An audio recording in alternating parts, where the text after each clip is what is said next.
He was broke. Not the kind of broke where you skip Starbucks to save money. We're talking sleeping on the floor, borrowing food, washing one shirt kind of broke.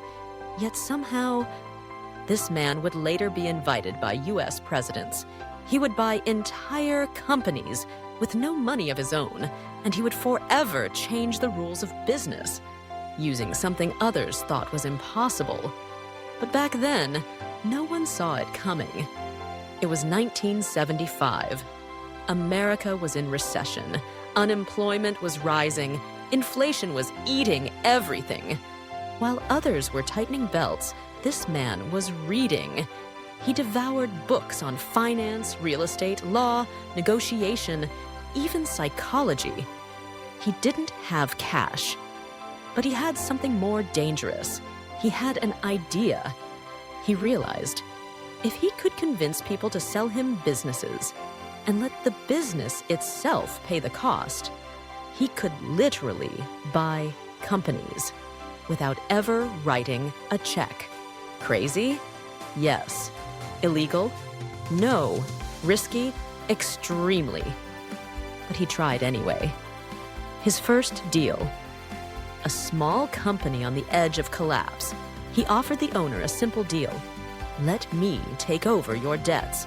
In return, I'll rebuild it, and you walk away clean. The owner agreed. Most people wouldn't, but desperate times. What happened next shocked everyone. He cut expenses, fired the dead weight, negotiated better contracts. Then, with a profit in hand, he bought another business, then another, then another. By 1980, he'd acquired over 30 companies, still with almost no capital of his own. He used creative finance, seller financing, paper assets, and a lot of guts. People called him a magician. Others called him dangerous. Wall Street didn't know what to make of him. But one thing was certain. This man was building an empire with nothing but brain power. He eventually created a course to teach his methods. Tens of thousands of entrepreneurs copied him. Some got rich, some lost it all. He became a living legend, not because he was lucky, not because he had connections, but because he mastered one truth. If you can control the deal, you don't need to own the money. He retired early, wrote books, gave talks, lived a life of freedom.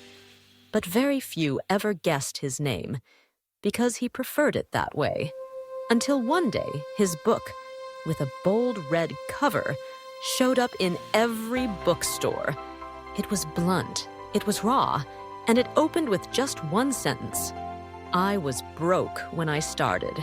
That man was Robert Allen, the author of Nothing Down, the pioneer of creative real estate deals, the man who proved you don't need money to make money, just knowledge, courage, and timing.